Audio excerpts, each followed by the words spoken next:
If you've been listening to my show, you know that the importer on the back of the bottle is one of the surest ways to guarantee a quality bottle of wine. That's why I'm so excited to tell you about Taub Family Selections. Taub Family Selections is a dynamic fourth-generation, family-owned wine import company with a truly incredible portfolio of fine wines from 11 countries. These wines not only embody the unique terroir in which they are produced, but the passion and integrity of each family member involved from vineyard to table. Notable estates include Mastro Berardino, Bertani, Travellini, Ferrari, Coldorcia, Trimbach, Jean-Luc Colombo, Jean-Michel Jarrin, among many other renowned producers. They also have from Bordeaux, Lafite Rothschild from the left bank, and on the right bank, they have Chateau Lafleur. I'm telling you, these guys have it all. To find out even more, go to taubfamilyselections.com. That's TAUB, familyselections.com. Hey, I'm MJ Taylor, also known as a black wine guy. I went from being a totally obsessed wine newbie to becoming the world's first ever African-American fine and rare wine auctioneer in less than 3 years. In this show, I'll be talking to the mavericks, the philosophers, the players, and the deep thinkers who inhabit the world of wine. They'll share their experiences on how they made it, but more importantly, how they failed and got back up again. So grab a glass and let's get to it. This is the Black Wine Guy Experience.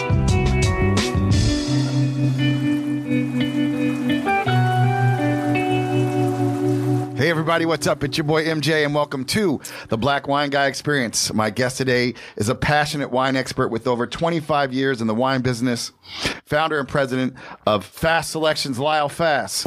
Lyle was the founding wine buyer at Crush in New York City and the German wine buyer at Chambers Street Wines.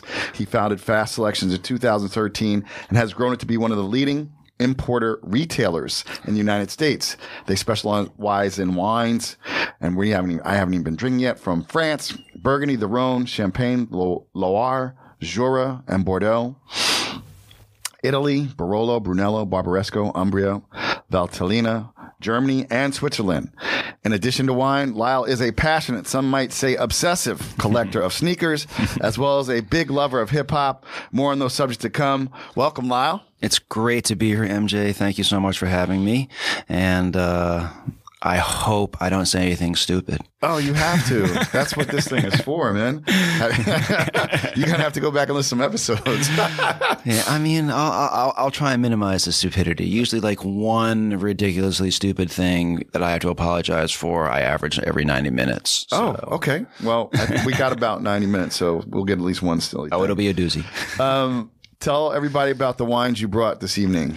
Okay, so I brought 3 different wines that kind of represent 3 different kind of important styles, you could say, but not styles of wine, styles of kind of why I sell them. The first is a wine from Savoie. Savoie is a place that I am in love with.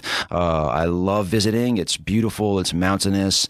And, you know, you get that sweet, sweet alpine air and just stunning visuals, beautiful food. The town of Annecy, where I stay, they call that the Venice of France, you know, beautiful waterways. And this is from a village called Chignin, which is very small, like 200 people small. You know, like if you're far away from it, you can kind of, you know, crush it with your finger and your thumb. You know, was that the kids exactly in the hall? Like the Kids in the Hall sketch. You can crush the town. And Chignin, if it says Chignin on the bottle, that means it's only this indigenous grape called Jacquard. But if it says Chignin Bergeron, that means it is 100% Roussanne. And this is 100% Roussanne. It's aged in a concrete egg, and it's a unique egg. It's Le Christine. It's named after 2 Christines. I know one is Berlioz's wife. The other, I'm not quite sure who she is. It's a beautiful, beautiful label. It's the most expensive wine in the Savoie. And I brought it because this is a wine that is not available through the 3-tier system because it would be ridiculously expensive. I mean, I have been selling it, I think this vintage I'm selling for around $90. So through 3 tiers, this would be like around $150, $140 bottle of Savoie wine, which is kind of crazy. But It needs air. We opened it. I don't think it'll come into its form and probably for another hour, I'd say. So that's wine 1, and we'll be definitely sipping on that, and it keeps evolving. It's beautiful. It's one of my favorite wines in the world. One of the great white wines of France, actually. Ooh. And then I definitely am known for hyperbole. To say the least. Then the next we have a Spätburgunder, which is German Pinot from an estate called Turle, and they are in Rheinhessen in a small village called Solheim, and they are arguably the best producer of Pinot Noir in Germany. They have 2 Grand Cru sites. This one is called Hölle, or Holle, which I think is literally translated as hell. And then you also have another site called Probsty. Hölle is their best site. They make Riesling as well from it. And the progress that they have made since I started working with them, 2013, I think was the first vintage, is remarkable. They went from being, who is this, to this is one of my most allocated estates now. And the growth has been unbelievable for them. They're 2 brothers, stand-up guys, constantly pushing the envelope, just brilliant producers of Pinot. And then I have, and also there's an inefficiency of a 3-tier system there too. I sold the 16 for probably around 45. Now I'm selling the 18 and 19, which are very renowned for them, for around maybe 60, maybe 65. I'm not sure. And again, if that was through 3 tiers, that would be an $80 or $90 German Pinot, which is a hard sell. That's a tough sell, man. Yeah. I've worked some retail too. That's a tough sell. That's a tough sell. Imagine what that's on a restaurant list. That becomes a museum piece. Yeah. Because, we like wine cellars. We don't like wine libraries, or wine museums, I should say. That's what I call a restaurant wine list that has wines on it that just don't move, wine museums. Yeah. I like that. Exactly. It's kind of true, right? And part of that game, like if you want that grand award, you have to have all the top wines. Exactly. Even if you don't sell them. Even if you don't sell them, it's very, very important because, German Spätburgunder, you have 1 or 2 and you're okay. No one will order it. It's not quite there in restaurants in America. In Germany, it definitely is there. And I still have never seen a German Spätburgunder in France, but they're very provincial there, which leads me to the next wine. We call him the Kid because he is a kid. His name is William Whitehead, and he is the winemaker of Domaine Bourguignon. They're based in Pommard, and he started making wine when he was 18 years old. I don't want to say what I was doing at 18 growing up in New York City, but it was not making wine from Pommard, Pézerolles, Bourguignon. Part of it's legal now, so exactly. Yes, part of it is legal now, thank goodness. And William is an amazing kid. I started working with him at the 17 vintage. He has a French mother and an English father. The English father was a retailer, and he has this is a quote unquote, I like to call this a before they were famous estate, because he's got the chops. There's no question. His breakthrough vintage, I believe, was 19. So I brought a 19 here. Like, I will get winemakers if the wines are not perfect, if I see potential in them to be amazing. And that's the same deal with Torla and Bourguignon. And you look at a picture of this guy, he is a kid. Yeah. He looks like he's 15. Yeah. And he's so sweet, such a good kid, and unbelievably talented. And the thing is, he's making wine this good, and he's not 18 anymore. He's like 22. Making wine this good at 22, the potential is unlimited for him. And I brought the great Pézerolles. That's his, I think, not his best wine, but, there are people who think Pézerolles is the best vineyard in Pommard. I think it's Rougien, but his Pézerolles is fantastic. And it's also always fun to compare German Pinot with red Burgundy side by side. Well, you could tell it's going to be a fun one. It's going to be a fucking fun one for sure. Awesome. Awesome wines that I've never had. So this is really dope. Thanks for bringing them. No problem. So we start at the beginning, man. Where'd you grow up? I grew up in New York City. Okay. Upper East Side. And you said illegal. Did a lot of things you can't speak of or whatever. What was it? 80s, 90s? Are you an 80s, 90s kid? Yeah, I was born in 1974. So I grew up in Manhattan when it was amazing. Yeah. It was different. I love New York. I'm still living here now, but it's a different vibe. Yeah.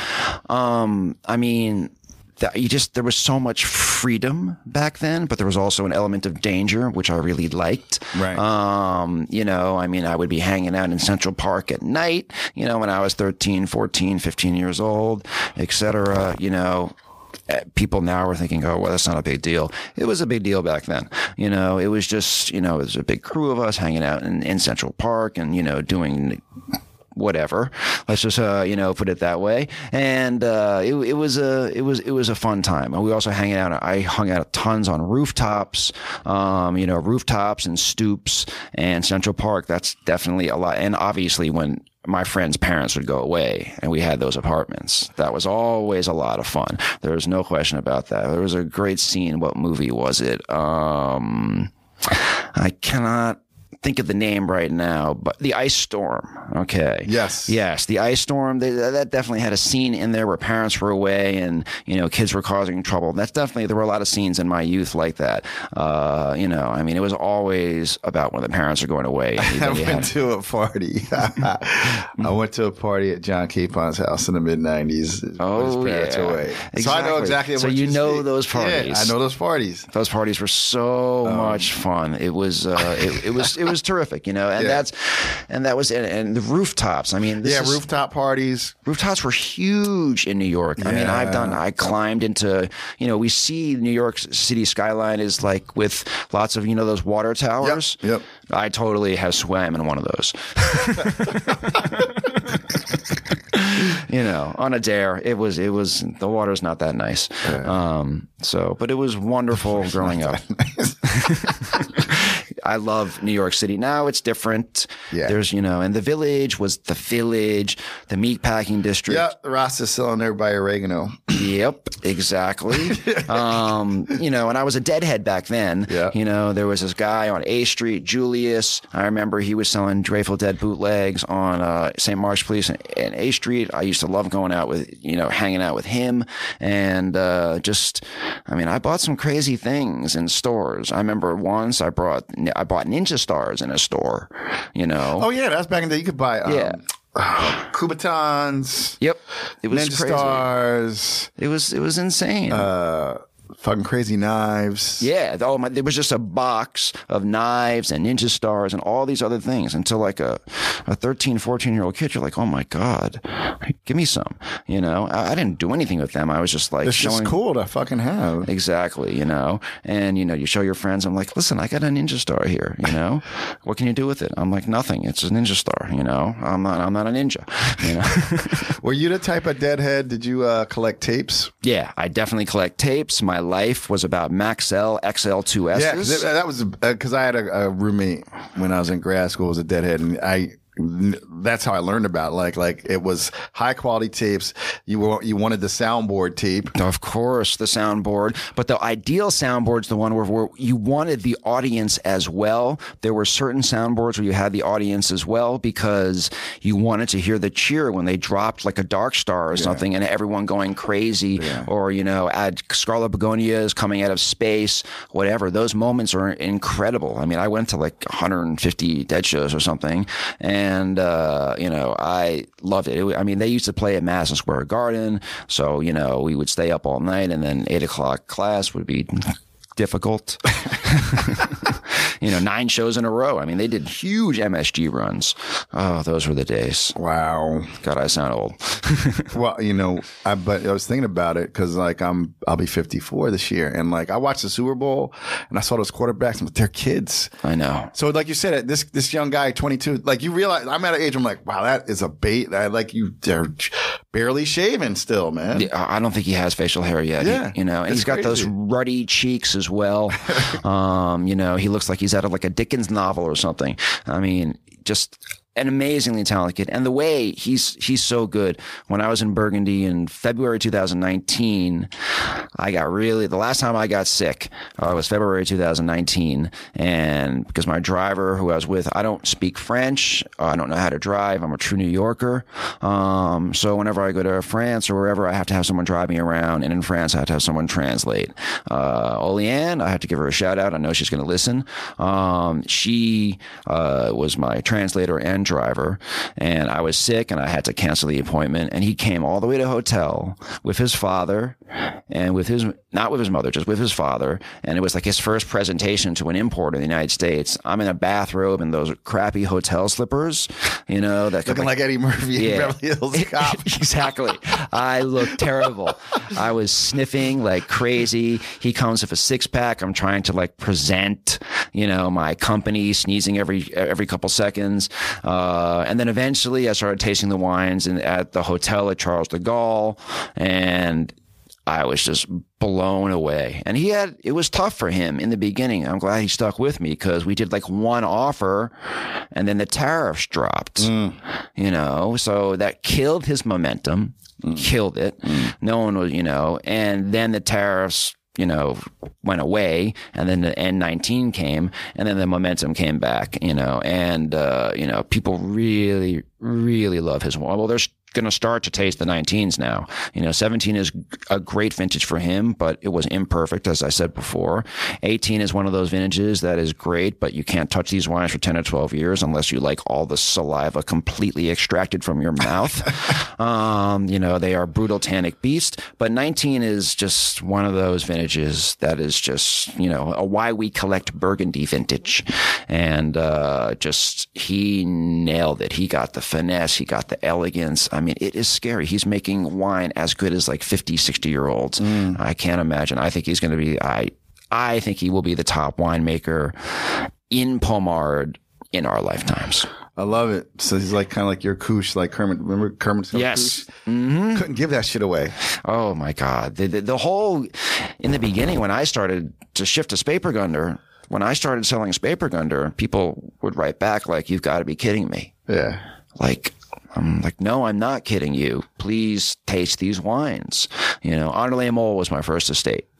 And, because the thing about Spepergunder, like when I was starting, German Pinot generally was green and bitter because it was underripe, because it was too cold, and they lavished the wines with oak. And oak is necessary, I think, for Pinot Noir, but you need to learn how to use it. It's like salt. You got to season it, So with salt, if there's great salting on a dish, you don't taste it. Right. And you just know it's there. And if there's too much salt, it's the only thing you taste. Yep. That's the exact same thing with wine and oak. It's a great analogy, man. For real. That's the truth too. Because people don't realize how, when you work in a restaurant, how much salt goes on a steak, but just 1 grain too much. Mm-hmm. But there's a shit ton of people. Exactly. It's anyway. I digress, but that's a great analogy with oak, because people trip, the oakophobes. Because even I'm like, you need to understand, Chardonnay and Pinot Noir actually love oak. It's got to be done judiciously. It has to be done right. Mm-hmm. But they love it. Yeah. They're not you know why it's called New French oak? Because that's what they fucking use in Burgundy. Exactly. I mean, that's the whole thing. The anti-oak people, it's just too much, for me. A lot. And how many times have you encountered this wine is too oaky? And then you're like, I'm sorry, dude, there's no new oak on it. Yeah. That's stainless, baby. Right. And they're like, huh? Yep. Because people are so trained to be anti-oak. I mean, it's better now than it was when I was coming up. They're trained to be that. If someone wrote an article and now everybody just runs with it, right? And that's the thing they know. So, So wine, was your family into wine? How did you get were you exposed to it as a kid? Because Upper East Side might have been some wine dinners, right? Or no? Wine, it's kind of really boring. So I'm Jewish, and we had wine with the Jewish holidays, the high holidays, but we're not talking anything good. What's that garbage called? Manischewitz. Yeah, man. We had John Brecker, Dottie and John, and that was they were talking about the Manischewitz in the Kiddush cup, and it was extra grape juice is what I called it. I do remember there was some dinner at my house for some holiday, and there was a white Bordeaux. That's my first memory of wine, and I thought it was interesting. Mm-hmm. I had a little bit. It was a huge deal. I was, 14 or whatever, 13. And, excuse me. My mother didn't drink. My father, Finlandia vodka on the rocks with a piece of lime. My brother didn't drink. I drank Crazy Horse. I remember Crazy Horse. Yeah, I drank Crazy Horse and Blunts. Yeah, what? You got it. That's That was New That's York. the pairing. That is an amazing pairing. It was crazy, and also Els Elegantes. Yeah, and there was definitely Elegantes happening. Thank you. And also, what was the one that was like an aphrodisiac? There was a 40 ounce that was an aphrodisiac. It was not, what was it called? It was Colt 45. Colt 45. And it was only aphrodisiac because Billy D. Williams did the commercial. Exactly. Works every time. Exactly. Colt 45. When a lady calls me, that's a good Billy D, by the way. It is. I get out the Colt 45. Billy D. The last time I saw anything he was in an episode of Lost. I don't know if many people know that. I'm a big Lost fanatic, and Billy D. Williams was on an episode of Lost in a fake TV show in Lost. Anyway, I remember him from was it Undercover Brother? Oh yeah, General's Fried Chicken. He said, "I want you to buy my chicken." He was so, people don't realize how big he was in the 80s, man. 70s, 80s. He was Lando. He was like Denzel before there was a Denzel. Mm-hmm, exactly. You know what I'm saying? Like, there's a Denzel because of Billy D. Men wanted to be friends with him and women wanted to sleep with him. I mean, that was the whole thing with Billy D. The charisma was unbelievable. But I digress. So wine was not like a big thing in high school. In college, freshman year, obviously wine was not big. I moved into kind of one of these apartment style dorms sophomore year. And you went to BU, right? BU. Studied art history and criticism. Art history, criticism, and film. Okay. Yep. So I'm a big film nerd. People should follow me on Letterboxd. That's my favorite social media these days. And you won't, but my name, it's not my name. You'll never find me. Well, at the end, we'll tell people where they can follow you on. Exactly. What you're about here. My stepmom wanted me to get a job, and we talked on the phone. She's like, "You like books? Why don't you work in a bookstore?" I'm like, "No, it's boring. I don't want to work with books. It's just boring, And she goes, "You liked wine, you seem to be interested in wine, I'm like, "Yeah, there is a wine store near me." I walked into the wine store. I said, "I need a job." And I got a job. It was called the Wine Press. It's around the corner from me. So that's why it's not exciting. It's kind of, it was not like me following my own passion. It was kind of out of necessity. But then once I was in there, my curiosity got me. I was like, so why are these bottles more expensive than these bottles? That was like a big thing. Like, why are wines more expensive than other wines? That fascinated me because I just couldn't. I mean, there was stuff in a glass case that was different than all the other wines. Why is it $300? Blah blah blah. And I managed to taste wines there. Let's just put it that way. I don't need to get into the details. So I managed to taste wines. I managed to buy mixed cases, etc. And, I was very into the California stuff in the beginning because it was easy to taste and it was easy to, understand. It had the grape on it, and then the name of the winery was relatively easy. I mean, the French stuff mystified me. I would hang out on the French Isle and just be like, this stuff is so cool. How come there's like 9 wines with like the same name, but they're different and there's different tier. I was fascinated by it, but I didn't know. Shout enough pop bottles with the crest on them. Exactly. You're like, what the fuck? It's so cool, right? Yeah, it was cool but mysterious. Yeah, it is to this day. And they taught me, and then I took a detour after that store and I worked in a huge store that people probably know, Brookline Liquor Mart.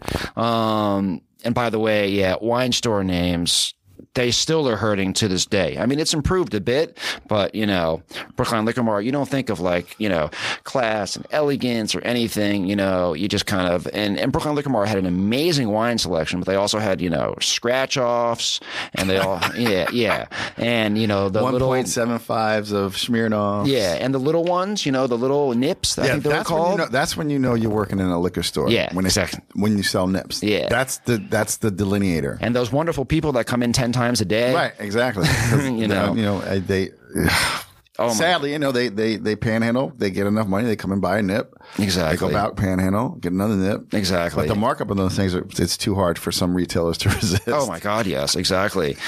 And so I actually worked in a place in Brookline Liquor Mart called the Mousetrap. You can imagine what they sold. Yes, cheese. but I would do the pairings for the wine tastings. I met the wine guys at Brooklyn Liquor Mart. We started a tasting group, and that kind of was what really got me into wine. I was tasting wine. I was with people who knew about wine. And, the first case of wine I ever bought was Hacienda Pinot Noir, $6.99 a bottle. I liked it. It was sweet. Tasted like raspberry fruit cake. And I had a case of wine. I felt really cool. And then the first great wine I had, my buddy Lance, who was one of the wine buyers there, hooked me up with a bottle of Ramossanet Perret et Fil Corton Charlemagne Diamond Jubilee 1994. And we had some aged Gouda. And that was a very impactful, important moment in my life. I love that, the detail with which you remember that. Because some people bullshit and they go, well, I don't really have an aha bottle. And I'm like, if you really into wine, and these are people who work in wine who are pretty, I'm like, if you really into wine, you have an aha bottle. Oh, yeah. You just do. It's just like. It changed my life. Yeah. The fact that this liquid was elegant. I still can't get over. Wine is the only liquid really that is elegant. Water is not elegant. Milk is not elegant. I maybe had a couple elegant cocktails. Beer. I mean, maybe some of the vintage Anchor stuff, Christmas ales back in the day. But in general, elegance. I love that. You're breaking it down. Elegance is what wine is about. Yep. That is the most unique thing about wine. And this was elegant. It floated in my mouth in a way that nothing else did. And it was like riding a roller coaster. I had butterflies in my stomach. And then you put the aged Gouda. Actually, I learned that it was pronounced Hauda is the actual real pronunciation. But if you say it, it just sounds strange. So I'm going to keep with Gouda. Sometimes the mispronunciation becomes more. Well, I first time I knew it was Howda. What? So I mean, I'd go to Fairway and ask for some Howda, and they'll look at what? Yeah, exactly. So I still say Gouda, but the aged Gouda crystallizes like Parmesan, and it becomes sweet and has like a caramel taste to it.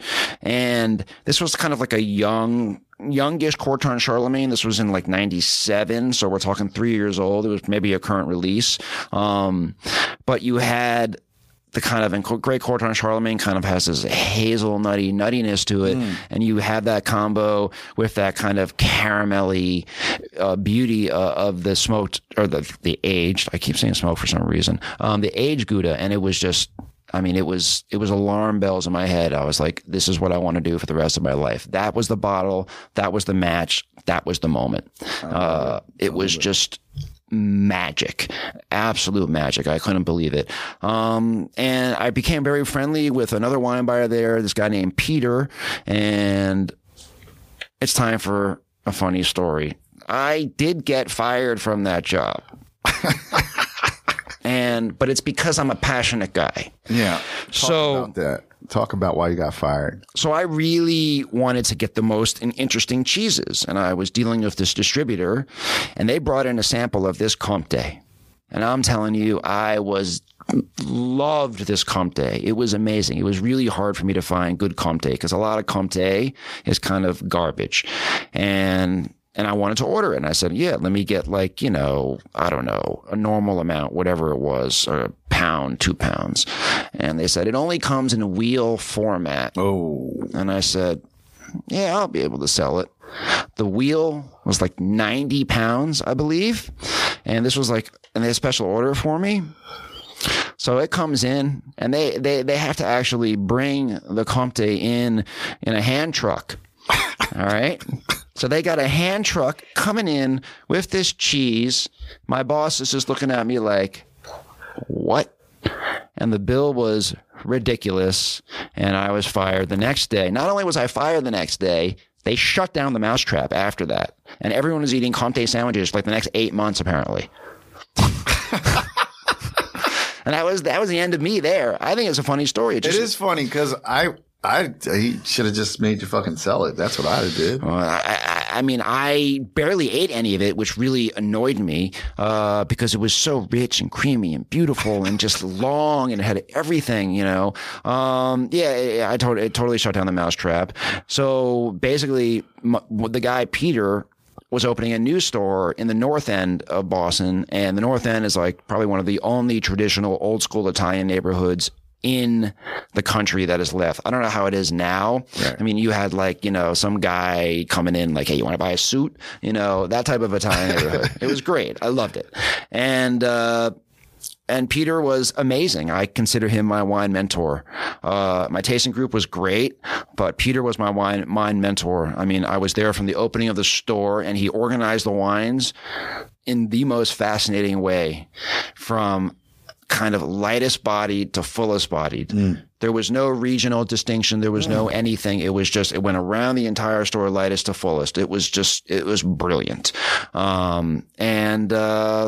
It was a lovely store. I had an amazing time. It was dead in the beginning for a lot. So I read Jancis Robinson's wine encyclopedia from cover to cover. And that's kind of how. That was your wine education? Yeah. And, I remember so many rainy nights just hanging out in that store, sipping something, reading that. Someone would come in. We had tastings on a Friday night, and it was a wonderful experience. I went to my first wine tasting at that store. I lasted 1 hour though, because I just got hammered. Oh, you didn't spit? Yeah, I didn't know anything how it works. I got completely hammered. I was gone after an hour, passed out. I took the rest of the day off. He understood. He said it was a rookie mistake. It was embarrassing. But he just, Peter's wonderful. I don't know if he's listening. He still is in Boston. He was, he was in the restaurant scene. He was a sommelier at this very famous restaurant that doesn't exist anymore in Boston called Biba. And then, Wine Bodega was associated with this other restaurant called Trattoria Ascalinatella, which was an incredible Italian restaurant. It was a great time in my life. It was really, I was learning about wine, and from the best person ever. And it really, if I didn't, I still wanted to work in wine even before that, but this locked it in. And then I moved to New York. Yeah. So then, you worked at some of the most celebrated retailers in New York City. So Chambers Street and Crush, but was Chambers your first New York job? No. Okay. So the New York evolution is interesting. I really liked a lot of my salespeople, so I thought I wanted to be into wholesale. Okay. Yeah, no. I'm not going to name the company that I worked for, but they didn't have many good wines. Let's just leave it at that. And unfortunately, I was on a work with one day. That's when you're working with like a brand manager or something, just to be clear. And these were like the most awful Spanish wines you can imagine. This is early 2001. I moved back to New York in February 2001. This is probably June or July, and I told the brand manager, I'm like, these wines are awful. How do you expect me to sell them? That got to the president of the company, and I was fired because I said that. I can't sell bad wine. It's impossible for me. And just, so I got fired because there's of something I liked, and I got fired because there's something I hated. So I completed the circle, I guess. It's interesting. Let me just interrupt you for a second, because you have been described as enthusiastic, opinionated, and energetic when it comes to how you feel about certain wines or the way things are done in the wine business. Yes, I agree 100%. I mean, I have many, many, many opinions, and I'll get to Chambers and Crush and everything because they're important. But the reason I needed a license and my own company is because of that.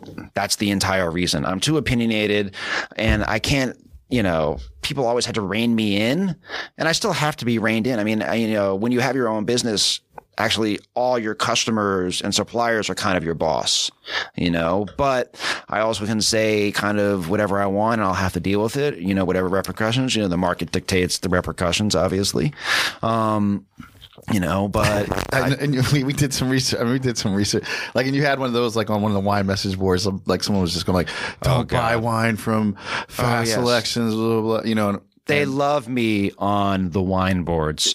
Basically he's a dick. He's like, I don't know really why I am hated on a certain wine board. I think someone called me a martyr.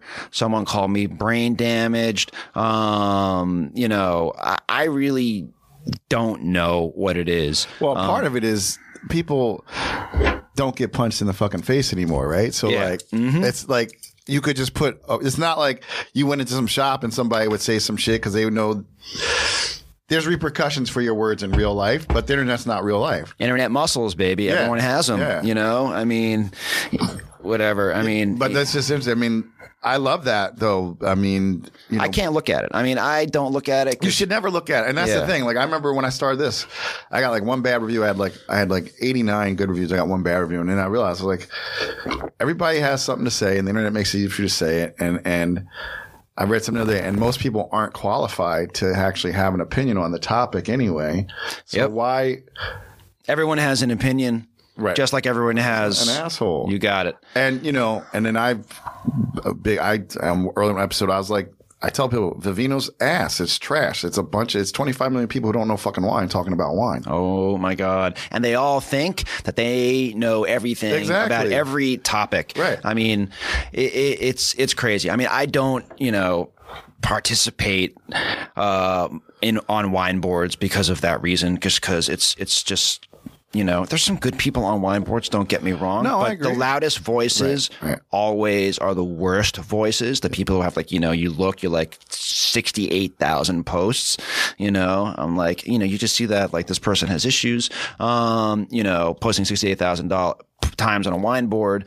And there's so much hatred and groupthink, and, you know, it's just, you know, you know, when I used to be on Twitter, they always used to say, you know, you don't want to be the main character on Twitter. Right. All right. Like, and I've been the main character on wine boards too many times, you know, and it's always completely, you know, it's just, it takes on a life of its own. You know, it is what it is.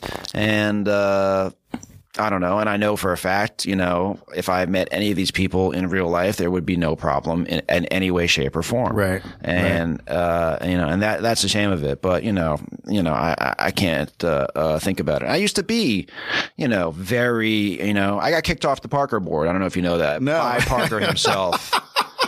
It's a good story. So, I mean, basically, Parker, the wine advocate, came out and he trashed my buddy Steve Edmonds' wines. Okay. And the way he trashed Steve Edmonds' wines was he said, you shouldn't be making Côte d'Aron wines in California. Oh, so this is it's Edmund St. John's? Edmund St. John's, exactly. Those wines are fucking amazing. Those wines are great, exactly. You know, but this was like at the time when Parker was like seriously into, like, you know, gobblicious wines. You know, the gobbier the better. And so I said, oh, wow, Mr. Parker, that's very interesting. That you say that Steve Edmonds should not be making French-style Côte d'Aron wines in France. And then I did the old tried and true, use the guy's words to attack him. All right. I said, isn't this your review of whatever, 1994 Screaming Eagle? This is a hypothetical blend of, you know, 1947 Cheval Blanc, 1982 Mouton Rothschild. Aren't those French wines? Isn't this a California wine? I used like 5 or 6 more examples. I was gone in a day or two, because people don't like when you use their own words against them. That's how you get them. Yeah. And so he basically, is this the dumper? Yeah, you can dump it in there. It's you know, this wine needs just the Berlioz needs a lot of air. Yeah. You know, that's a 2020. So whatever, I was booted off the board, and then I got onto Wine Berserkers, and everything was good, and then it just wasn't. And I will never understand why I became, you know, public enemy number 1 there. Well, not public enemy number 1. I actually think I'm probably public enemy number 4. Oh, so if you were like in the top 10 though, right? Like yeah, I'm definitely in the top 10, but like, you know, I am not, you know, the architect of the biggest wine Ponzi scheme of all time.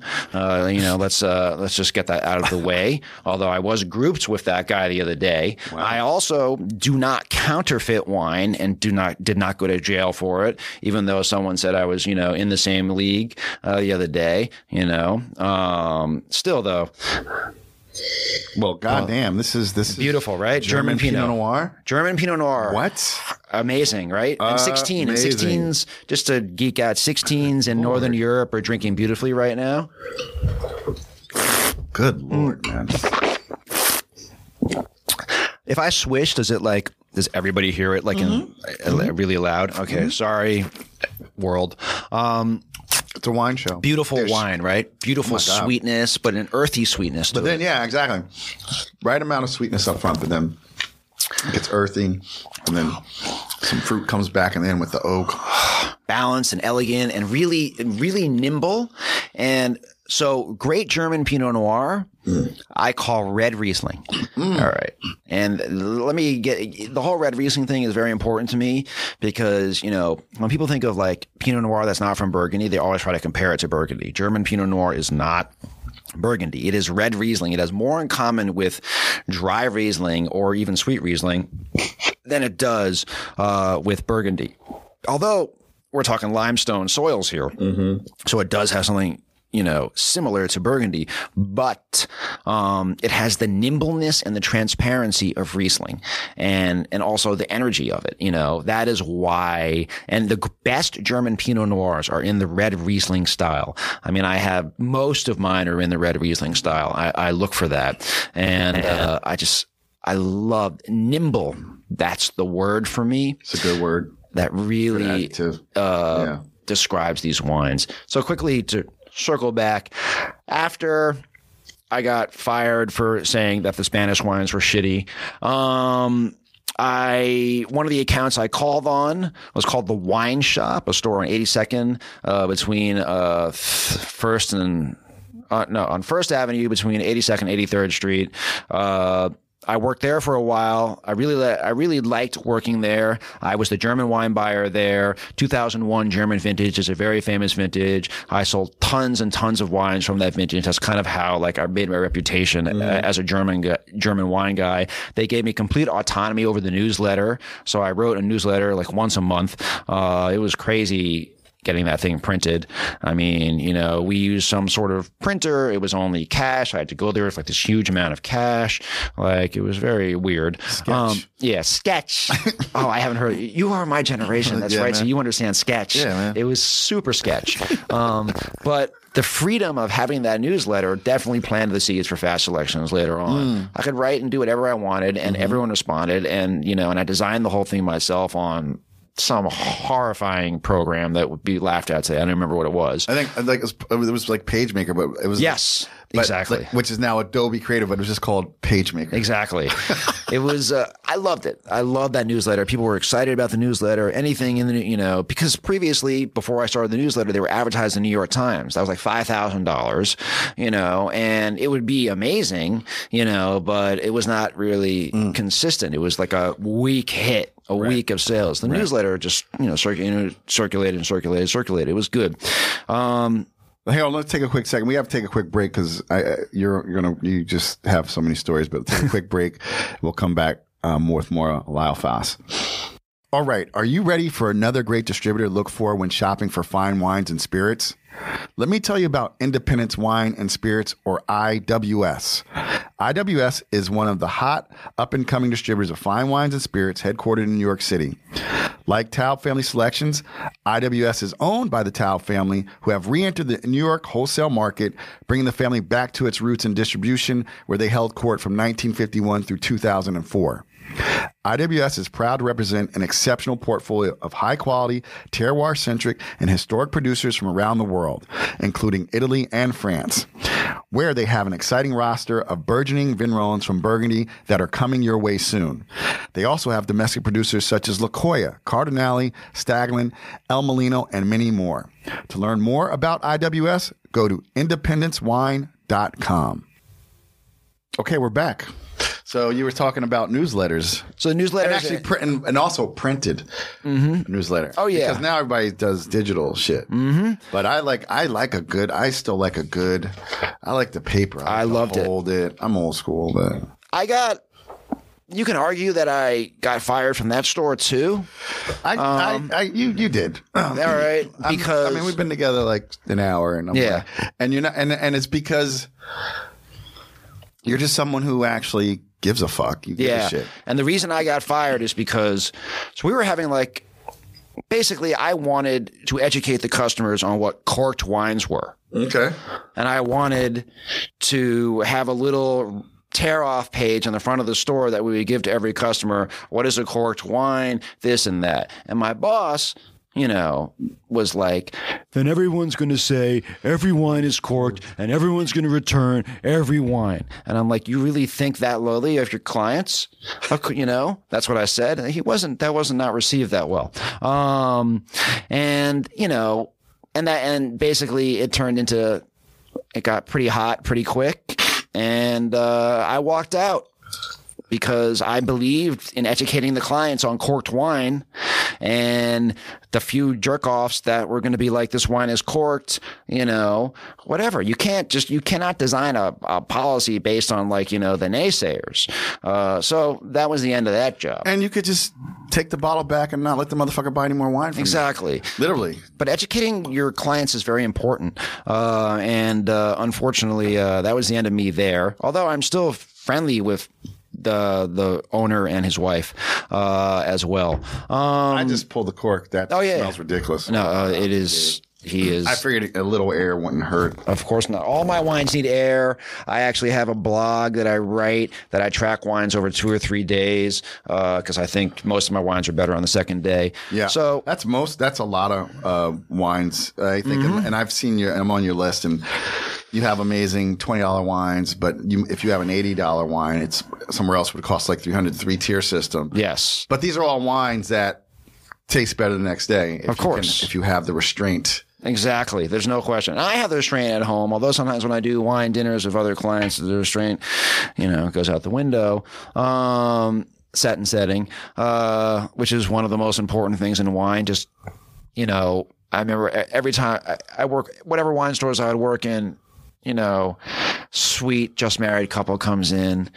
I had the most amazing Chianti in Tuscany. Do you have this Chianti? And it was always like some $10 or $12 shit ass Chianti, and I'd be like, I don't have this Chianti, but I have something that's probably better. No, I want this one. Yeah. And then I try and launch into I think that wine tasted amazing because you were on your honeymoon in Tuscany, in the rolling hills, and the Satin Setting maybe enhanced the taste of, this $10 bottle of Chianti, which I can't get. So try this one. No, I need this one. Satin Setting. The joys of retail. Yeah, that's how I learned about Satin Setting. Satin Setting is so important, because wine is not just about the liquid in the glass. It's about, the experience that surrounds it. And even some of the smartest, best palates in the world can fall to Satin Setting, And Satin Setting is, and it's I could go off on it for a while. So I left that store that I got fired at because of the corkage. And then I worked at, I'll just say it, the best place I've ever worked at, and I worked there twice, Chamber Street Wines. These were my people. There's no question about it. I just loved it so much. It was educating the customers, just everyone into wine. Jamie and David, I just saw Jamie yesterday. I live close there. Jamie and David are still friends of mine. I love that store. I love what they do. I love everything about them. And it's an amazing launching pad. So many people have launched their own companies and careers just from that store. They love it. They're passionate. They are amazing people. My first wine trip, I went to Bordeaux at the old store where they fired me. That was a crazy trip. And then, and 3 weeks in Bordeaux was too long, by the way. And then they also took me, David Lilly took me to, France with him, Joe Dresner. Joe, rest in peace. And to the Dive Beauté, which is very popular now. I think I went to the second one back then, or the third one.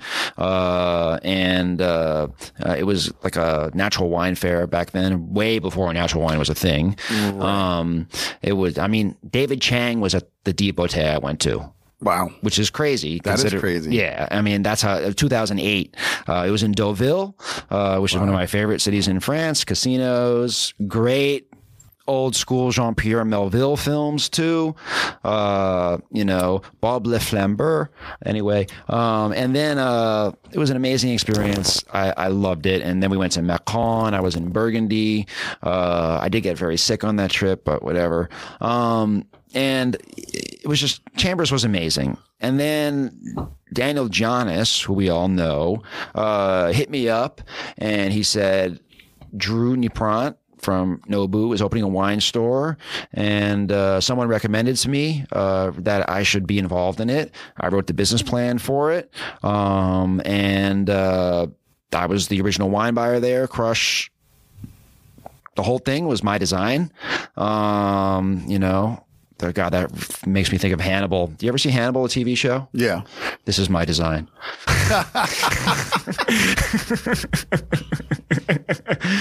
And that is quoting a serial killer. But anyway, so it was... Who are highly intelligent. That's how you get away with killing lots of people. Exactly. I mean, whatever. You know it's true, people. Like, of course. If you can kill 80 fucking people... And not get caught. Or not get caught, you're... Exactly. The Zodiac Killer got caught on purpose. Right. So he would have never been caught ever. And the difference between a psychopath and a sociopath is like huge. It's a chasm. And no one was harmed in the taping of this podcast. Yet. Yeah. It's not over. Exactly. And then, so Crush was insane. It was an incredible experience. I lived above the store, coincidentally. It took a very long time for it to open, and then it opened, and I mean, the way it opened, it was crazy. We're in there. Drew was even in there. We're putting bottles on the shelf, and Drew's like, "We're opening tomorrow," and I'm like, "What?" And he's like, "Yeah." And we opened, and Crush was awesome, and it was great. I left to go back to Chambers because it was becoming too much Krug and Dom Perignon for me. That's the best way to say it. Okay. I love Krug and Dom Perignon, don't get me wrong, but the store became very heavily invested in those relationships, and I felt I was being squeezed out, and it just, I don't know, it was not my thing. But, the people I worked with there, Chris Cottrell, who now is, Under the Wire, Bedrock, he was a stock guy. He was my homie. I still love Chris. And, Joe Salamone, who's still there. He's the wine buyer. Stephen Bitteroff, who's now doing Von Boden. Yeah, Von Boden. That was my crew. Yeah. Stephen, Chris, Joe, and Ian McFadden. I got to say what's up to Ian. He's my favorite follower on Letterboxd. And Ian I love those people. I love that store. It was great. Went back to Chambers, and it was terrific again, but I felt kind of, I needed something more. I left Chambers, and I could have worked there for the rest of my life if I wanted to, but I needed to go up. And then was kind of like a little down period for me. I didn't leave Chambers. Basically, we all remember what happened in November and September of 2008, the financial crisis.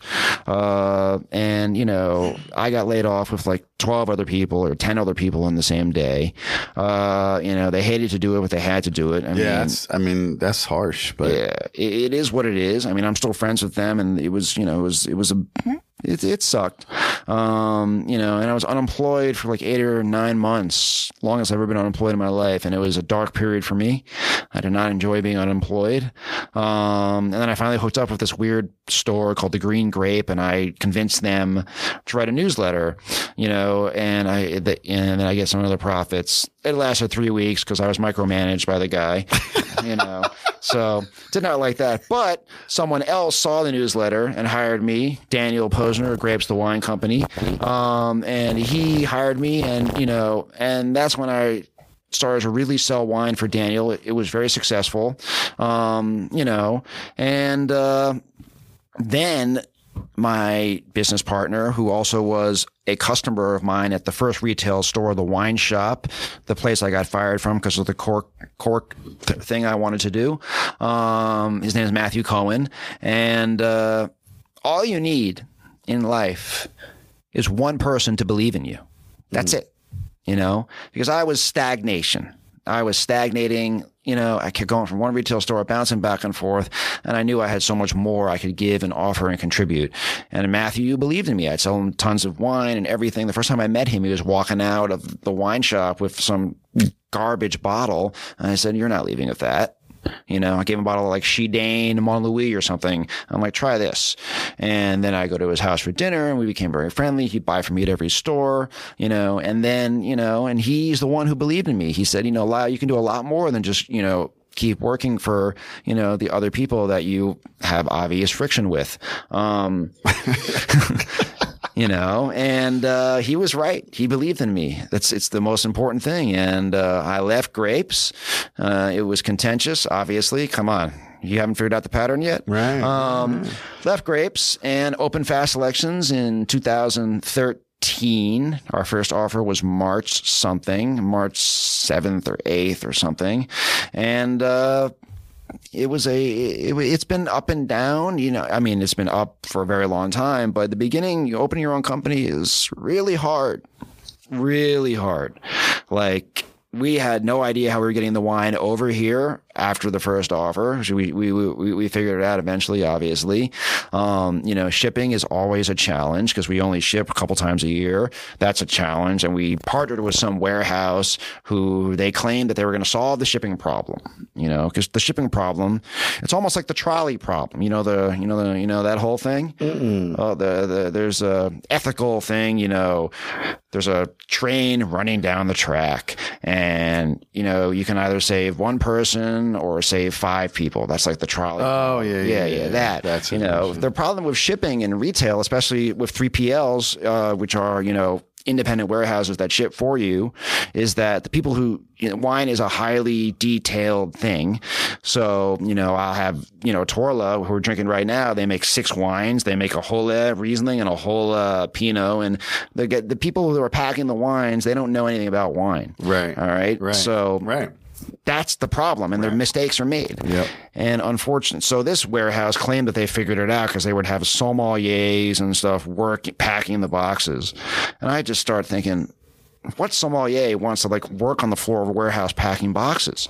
Well, there's plenty of jobs for them now because everybody's got a WSET degree nowadays.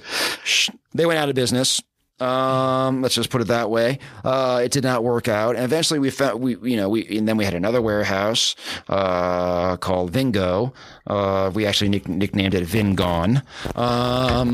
Did shit come up missing? Oh God.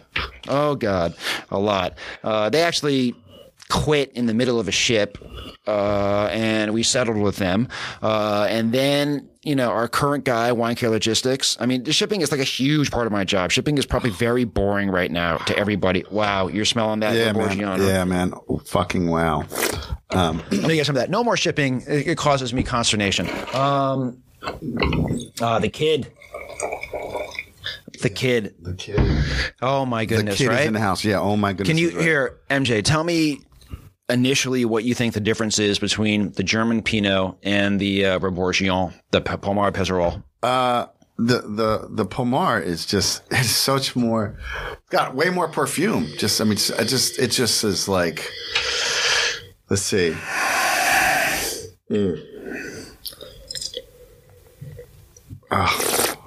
And there's like some Asian spice box on the nose. What came to mind was the perfume Samsara, which had that spice box thing going on. Oh yeah, and it's got the silk.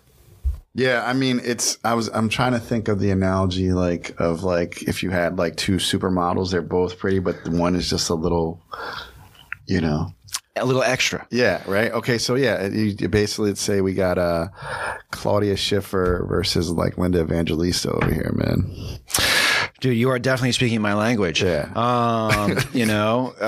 It's interesting, and too bad about Linda Evangelista right now. Yeah, very sad. Yeah. But yeah, oh my God. And the finish on the Pommard is just it's just so long and like a I haven't even taken a sip yet. Oh, wow. I want to go back to something though you said though. Because you started your company, how hard it was. On your website, did you write the manifesto when you first started? You have and it says the manifesto of a rebel wine retailer, and it asks the questions: why do we pay 2.5 to 3 times as much money for the same bottle of wine as consumers do in Europe? And have you ever wondered why fine wine is so expensive in the United States? Why? And I think just from having talked to you just for the time we've been together right now, definitely going to have you come back on another time. But why do you think those are important questions to ask? Well, I mean, I have friends that are distributors, and I need to apologize right now before I go into what I'm about to say. At the end of the day, one of the most important things. All right. So distributors claim they're adding value. All right. That's fucking wine. Amazing, right? 22 years old. And he made that when he was like 19 or 20. Dude. Wow. Right? And just I'm just going to tell you, I sold this for $60. You can't find Pommard Pézerol. I was going to say, what the fuck? Direct. Because I'm not adding any value. Dude, that is so good. Anyway, I had to just, because I took this. No, it's a poetic, beautiful wine. You know, it's like that thing, that moment. You ever like slow dance with a girl and she's got the perfume and you're smelling like the nape of her neck and you love the way it smells. And then once you go on for the actual kiss, it's like it was everything that perfume. Yeah, it's one of that's I alluded to. So like the seduction of it, just and it fulfilled that. Yeah. And there's a sweet fruit to Pommard, but Pommard versus Volnay and also in 2019, Pommard is a sweet spot in the Côte de Beaune. I've had so much Pommard. I've had so much Volnay. The Pommards are just like a little bit better in 2019. There's more of a completeness. I think it's the best Pommard vintage since 2002.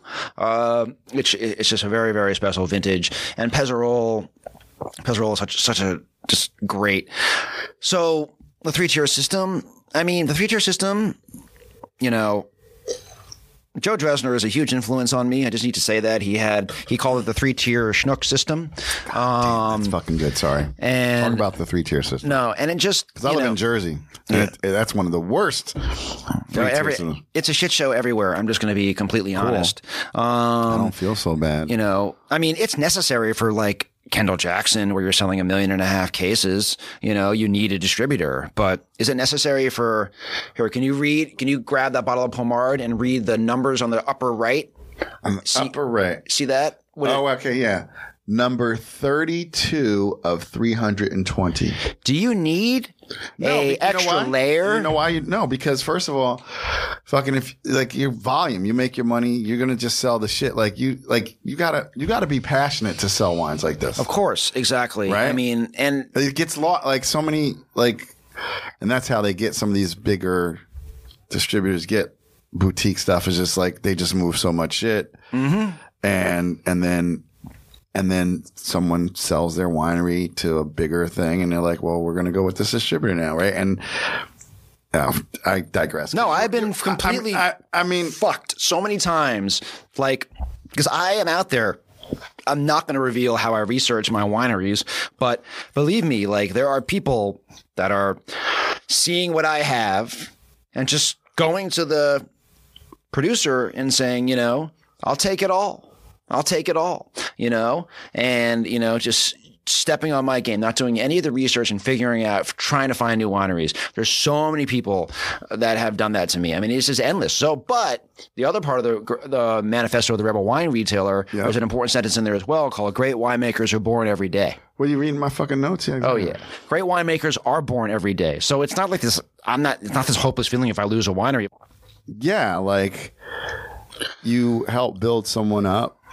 You really care about their wine, build this relationship, and then somebody's like, "We need Burgundy," and we'll just buy it all. It hurts me so much. It kills me. It's like I could imagine it's like being like the college coach, the kid committed, and then he breaks his letter of intent, or even worse, they come for a year, don't play, sit out, want to transfer, and It kills me so much, man. I find people in the middle of nowhere, and then some jerk off who does no work comes in and scoops them up. That's the worst. You know what's the best about this wine too? The oak. Oh yeah, how it frames it. It's It needs amazing. And he made this when he was like 21 or 20. I mean, it's This is ludicrously good, man. yeah. I mean, now to geek out for a second. So he's got a lot of incredible terroir in Pommard. Actually, one of his best wines is not even a Premier Cru. It's called Pommard La Vache. La Vache meaning the cow. And it's from the center of Pommard. And it's priced as expensive as his Premier Crus. 110-year-old vines. I think it's some of the oldest vines in Pommard. It is incredible. It needs a much longer age. Did you say 110-year-old vines? Yeah. Okay. Mm-hmm. I'm not buzzed. Right. I mean, I might be, but I did say that. I mean, that's the bonus with wine, Yeah. is not only does it taste delicious, it makes you happy. And it's constantly evolving. Like even, now there's this beautiful violet tone, but what I love about Pommard, it's super stony, and that's not because I'm a deadhead. All right. It's beautiful. Oof. Like Volnay doesn't have the stoniness. You're right. I mean, it's only been open like 15 minutes. It's changing in the fucking glass. This is the way it always works, man. The Burgundy is always the center of attention. This is why Burgundy is the largest part of my business. I will have to say, I love the German Riesling. I love the German Pinot. I love all the other stuff. But at the end of the day, it ends with Burgundy. I just picked up some stuff from you, one of the German Spätburgunder you like. Oh yeah, the young vine of this. Yeah, but I don't have to fuck. I don't have money, but I'm gonna have to fuck with your Burgundies. This is I got insane. you. No question. These are fucking insane. And we have short vintages. Yeah. And the thing about Bourguignon, this is the most important thing. He will be famous. And this is my job. This is my job as an importer. Is I have to, I'm like who. Let me. You're like a star maker. Let's see. We haven't talked about hip hop yet, so I think right now is a perfect way. I was gonna say, let's talk about some other passions, because shit. Russell Simmons, basically I'm like the Russell Simmons of Burgundy there. All right. I'm trying to find the next. I mean, Russell Simmons, an amazing career. I mean, just what he found, he has changed what we listen to as not only just a country, the world. All right. So I'm not saying I am as talented as Russell Simmons, please. No. But I'm saying is I'm the only guy who has Bourguignon. Well, hold on. But the talent is finding talent. Oh yeah, that's the whole thing. And so you could be as good at finding talent in wine as Russell Simmons was at hip hop. That'd be amazing. I mean, and you know what? Actually, you know who you remind me of? Fucking Peanut Butter Wolf. Peanut Butter Wolf. Oh my God. So you're the underrated motherfuckers, right? Peanut Butter Wolf and Charisma. Yeah, Peanut Butter Wolf and Charisma. Oh my God. Rest in peace, Charisma. Green Light. Oh God. I listen to that. I bump all the time. That album is so good. Yeah. Oh, it's so.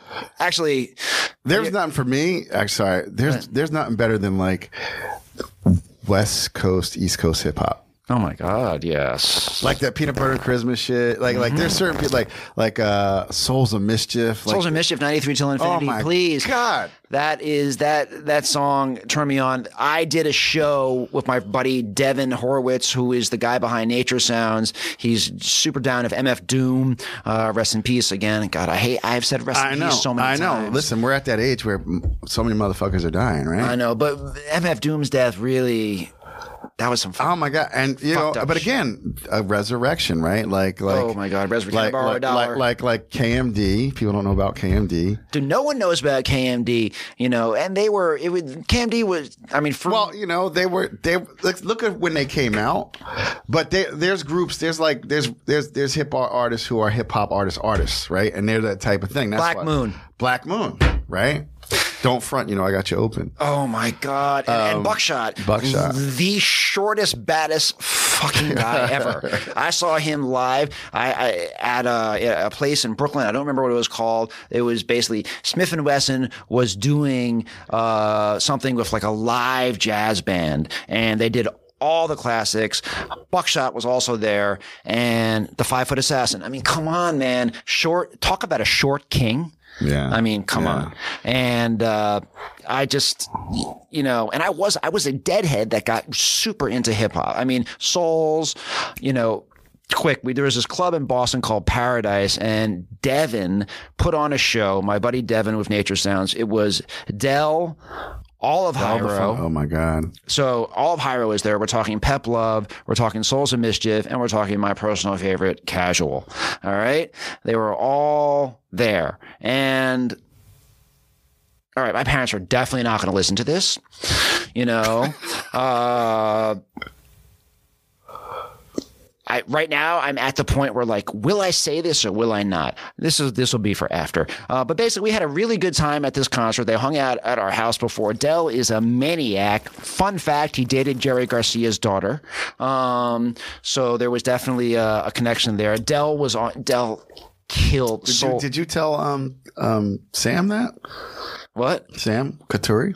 What? I did not tell Sam that. No, I should have because he knows her. Jerry's his godfather. Oh, wow. Yeah, Del and Jerry's daughter. met her virtually. Mm-hmm. Yeah, Del and Jerry. She grows weed now. Shocking. Shocking. Exactly. Well, she grows weed now. Oh, God. Usually grow weed. But anyway. We walked around Boston with Del and Hyro and Pep Love and Casual until the sun came up. We were up all night. Just certain things you take that keep you up all night. You're up all night. You're up all night. We were up all night. It was a lot of fun. It was an incredible kind of the fact that, and you have to understand what the Paradise Club was. It was like the Eurotrash Club, okay? Right. And the fact that we put on a hieroglyphic show at the Eurotrash Club was this huge victory for all of us. I mean, that fact that we got them there, it was amazing. I will never ever forget that Dabalina. That Dabalina was Mr. Dabalina, Mr. Bob Dabalina. Amazing. I mean, I was out of my fucking mind, dude. All right, and I'll never forget when they dropped into Dabalina, and then seeing 93 Till. I mean, that was the golden age of hip hop. The shows that I saw were incredible. Organized Confusion and Nas at Boston College. Are you fucking kidding me? No, that was crazy. I saw Organized 3 times when I was at BU. March, motherfuckers, dude. And Pharaoh was incredible then. And Organized Confusion is one of my favorite hip hop groups of all time. Pudge. Just, Crush, Kill, Destroy, Stress is just, oh my God, that album. That's, it's so funny. That's like the beauty of like New England, Northeastern liberal arts colleges. They had all the fucking hip hop people came through there, man. It's amazing. Because they had budget. Like I used to hang out at Wesley. They had a Malcolm X house. They had a budget. So KRS-One came through. Like every Tribe Called Quest came through. De La Soul. Like it was amazing. Like, and that's kind of like one of the things about hip hop. Like that's why people don't realize. Like people think like, white kids been in hip hop forever. I mean, because you New York City, Beastie Boys, of course, Third Base, but like these. And also the connection between Ivy Leagues and hip hop with Stretch going to Columbia, Bobbito went to Wesley, and so you had the little Ivies. They were taking all these fucking shows to all these little colleges. Stretch was like peripherally in my crew because he dated a girl who was hanging out with all of us. He dated this girl, and I always saw Stretch around college. I met Stretch at Wesley, and he was dating this girl Chalet who lived with this woman. I was dating Simone. Like, so it's like Stretch always was dating someone amazingly beautiful. Yeah. Yep. That's hip hop. Exactly. I mean, and Stretch and Bobbito, just the documentary. I don't know if you saw that. Yeah. Oh my God, it was amazing. Dude, it brought back everything to me. Exactly. Everything. I was like, holy shit. I remember because Bobbito graduated, and like, Bobbito's coming back. There's going to be a party at La Raza, or he's coming to the Malcolm X house. And then Stretch would come with him and do a fucking set, and then so many of those kids, like I saw a documentary, like The Source was started by some Jewish kid who went to Harvard. Like people don't understand the connection, right? Like, and then I know 2 people. I know someone who was the editor of The Source for a while, and I know Buddy who wrote for The Source and wrote for Rolling Stone, who went to Wesleyan. So it's just really interesting that collision, and that has to do with New York City too, though. Of course, that's all New York City. I will never forget the first time seeing the scenario video because I was like super into video games. Right. And the scenario video was all about video games, man. If you were a video game dork, like you were like, oh my God, this is amazing. And then Busta's verse, forget it. When Busta came out, I was like, who is this guy? That's literally, and then just the connections. College was amazing back in the 90s. It was, I mean. I'm all over the mic. Sorry, guys. But we got a bunch of great wines. But yeah, I remember I went to Southern Connecticut, and Parrish from EP&D had went there for a year. So he used to come hang out in New Haven. He would bring Redman, and then we have these fucking house parties. And the house parties at college and the mid-90s. And then another kid like from Long Island went to school with Charlie Brown and Busta Rhymes, and he was at their graduation party. So I met him there. Like it's like I met the roots to a woman I dated who went to Penn. Like the connection of like. And it was accessible. Education. Yeah, it was accessible. You could hang out with these people. It was totally accessible. Hip hop is so different now. It is so really, inaccessible. It was so different. You were just chilling with motherfuckers back in the day. Exactly. I mean, my friends went to a show. I did not go that night because I was not feeling well. It was De La Soul performing in the hallways of MIT with a keg of Guinness and like 13 people.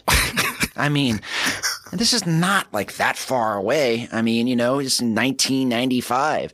I mean, it was just, I was very, and I didn't know then that what I was experiencing was important. I don't think any of us did. It was just like, this shit is dope. Yep, exactly. But but as we.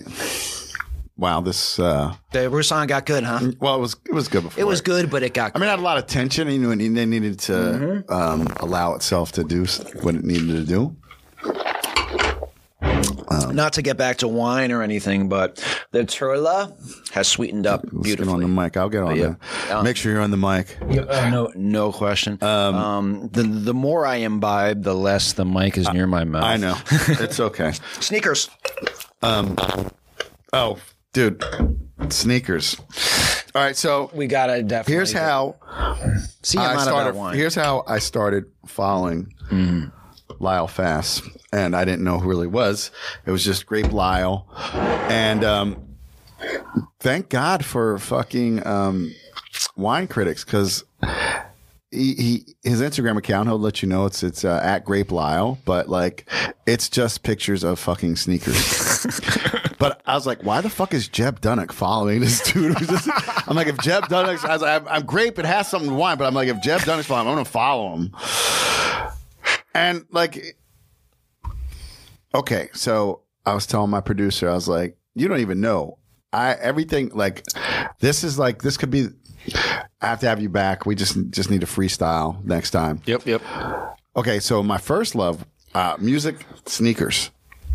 I worked at a running store. I used to have all the fucking sneakers, bro. I got out of law school, didn't want to be a lawyer. I went to work for Reebok, bro, when they signed Allen Iverson. I was sample size 9. Back in the day. Me jealous. So I had like the original questions with the red, the red suede, but also. Do you have the D Browns? I did not. I had the Sean Kemp's though. Oh my God. Okay. But I would also have. We didn't do this colorway. Didn't test well, but here you go. So I'd have like, oh my God, stupid colorways of Iversons, of Sean Kemp's. I was like, what was that fucking running shoe? I was doing my own research. I was like, Spencer. I had the DMX trainer from them. I remember I actually had Air Force Ones when they were Air Force Ones. Yeah. Like it was just called the Air Force. They didn't even say the Air Force One. And when Rasheed Wallace was wearing them, actually playing basketball. Yeah, exactly. I had the original Air Max. How did you, and I see the similarities because it's collecting, right? Yeah. But how did you get into sneakers? Like, how sneaker culture? I mean, it started, I'm a huge Knick fan. So I feel you. Yeah. I mean, even worse. I was a Nets fan because I'm from Jersey. But you still got those championships. We did. You know, you still got those championships. Yeah. I'm still waiting. Whatever. I can't talk about being a Knick fan. You know, just, yeah, I'm a little sad. Hold on. So basically, I was a huge Knick fan. I've always been into sneakers, and we all know who the number one nemesis. Stephon Marbury. Yeah. Those sneakers were Starbury. Oh my God. Anyway. And the Ewings were great, but the number one nemesis of the Knicks back in the day was Michael Jordan. Well, I say it all the time. I'll say it again. Fuck Michael Jordan. Oh yeah. If you are, and I'm not even a Knick fan. Listen. If you're a Knick fan, it is like yes. Can he He's play? Satan. Can you respect it? Yeah, but like, fuck you. Get away from me, Satan. My thing, Michael Jordan, Georgetown, back in the day, 1982. Patrick Ewing, senior year. Oh, yes. Who who fucking beats him? Not James Worthy. Some fucking skinny, big-eared freshman named Michael Jordan hits a shot. Times, like last 30 seconds, whatever. And I was like, and so like, I tell people, I'm like, fuck Michael Jordan. He's beaten. And then you had to be a Knick fan. For me, for Starks, for no other reason but John Starks was so gully. Dude, seriously, that's like the greatest moment in Knick history. Sorry. When he dunked over him? Come on, man. Of course. That was the best. That was... It's our championship. Yep, exactly. That was it. And no one knew he had ups like that. That's one of the nastiest. And we loved Stars because he was bagging groceries and then he was dunking on Jordan. Yeah. It's very New York. So I digress. When people say, I'm like, no, fuck Michael Jordan. If you are a Georgetown fan, if you're a Knick fan, fuck Mike. He'll never be on the podcast. He might. I respected him, but I remember watching those playoff series, and I knew down by 2, a minute to go, I knew we were going to fucking lose, like against the Bulls. I just knew it because he was impossible to stop. It was just, it was so bad. But anyway, I loved his sneakers though. Okay, and I definitely had Jordans. I've never had a pair of Air Jordans. I proudly can say that. So I loved them, but I was definitely more into Air Revolution at the time, I'll admit. All right. And Revolutions were huge and bulky. I definitely think the Ewings got inspiration from Revolutions. They had the big Velcro strip, and I love my Revolutions, So I had Revolutions and Jordans. Everybody had Jordans. You had to I went to a private school with like ties and shit, but during gym class, man, that was the time you flexed. All right. And then I would put my Jordans on. People are like, oh shit. And you could actually get Jordans back then. It's not like it is now,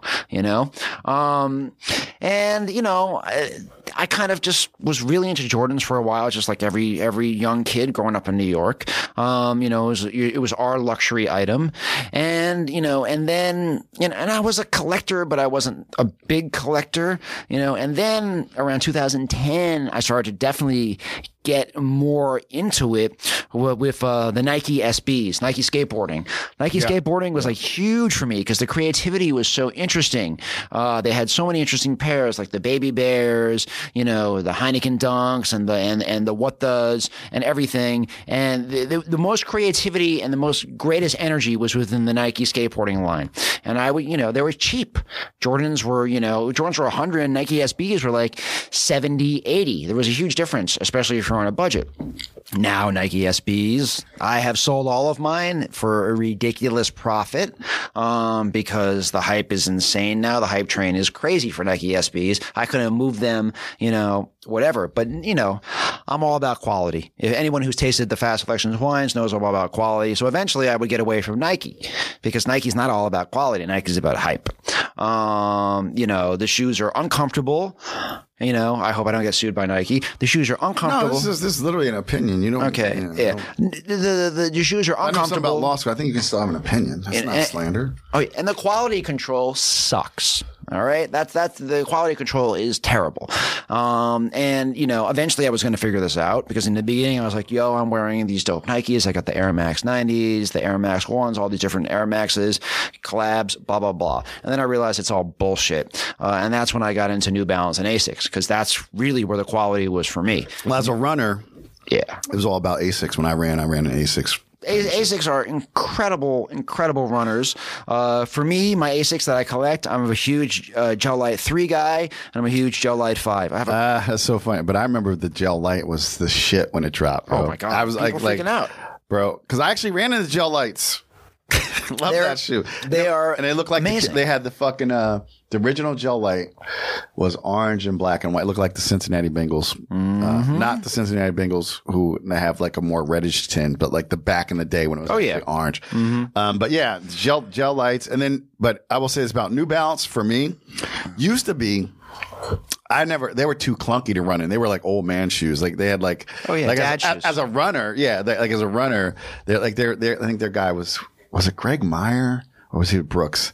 Because I actually ran in college, so like I was in and I sold running shoes. But like now, for me, when running shoes became like this thing like guys like you collect them. I was like, what the fuck? They're huge. New Balance collect. New Balance is and actually now I actually have some New Balance trainers, but like you have classic New Balance. You have a pair on today, man. Oh yeah, I've got a 997 with your hookup on. Yeah, 997 was an old man's running shoe when I sold them, but now like it matches your fucking outfit. Like so.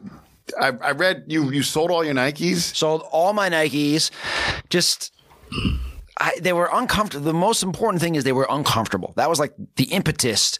At the end of the day, I'd had blisters on my feet, and I lost a toenail running in Nikes. Yeah, they're not comfortable. And anybody who believes they're comfortable is a victim of hype. And I will tell you, Nike made better spike. If you actually ran racing flats and spikes, but their training shoes are not comfortable. Garbage. They were ass. I love Bo Jackson, but his trainer is absolute shite. Yeah, Bo didn't know quality control. Exactly. But Nike definitely knew marketing. And that's why I had a million Nikes. I mean, let's just, be real here. I just bought the Sneaker Freaker book of sneaker advertisements of the 90s, and Nike's marketing is unbelievable. The Agassi shit, the Bo Jackson shit. Oh, my God. Incredible. I mean, Agassi was like a Nike icon, and no one cared about tennis sneakers until Agassi came And he won like one championship. Yeah. He wasn't even that fucking good. Yeah. It was all because he's a very good-looking man. He was handsome. He was good looking. He had the curly hair. And he dated... he ended up marrying. I don't know who he dated back, and he probably dated like. He dated someone famous, then he married Steffi Graf. Yeah, but he married Steffi Graf, who was a better tennis player than he was. Oh my God, she was a beast. Women's tennis back then, you had all the stars: Martina, Gabriella Sabatini, Steffi Graf, Billie Jean King. I mean, arguably you could say women's tennis was much more interesting than men's tennis for a really long period of time. Monica Seles. And then her career. Tragic. But I mean, I just watched. Did you watch the Venus and Serena? I mean, Venus.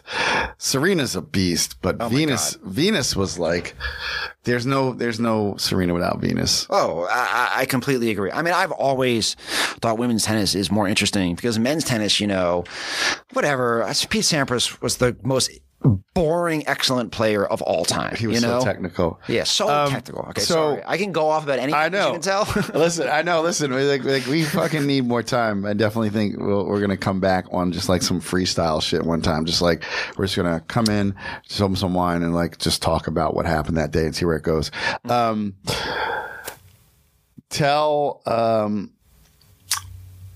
Oh man. Lyle, man. I know. I'm like, it's like a hard stop just because like we could just go, but like I know. I definitely feel this was a really great conversation because everything flowed beautifully from whatever topic to whatever topic, but we can deep dive on so many more things, man. And I'm down. Okay, cool. Because I did have like last season, like I had Jeff Porter come in. I don't know if you know Jeff. Jeff is a cool dude, I don't know. Oh, okay, but like literally,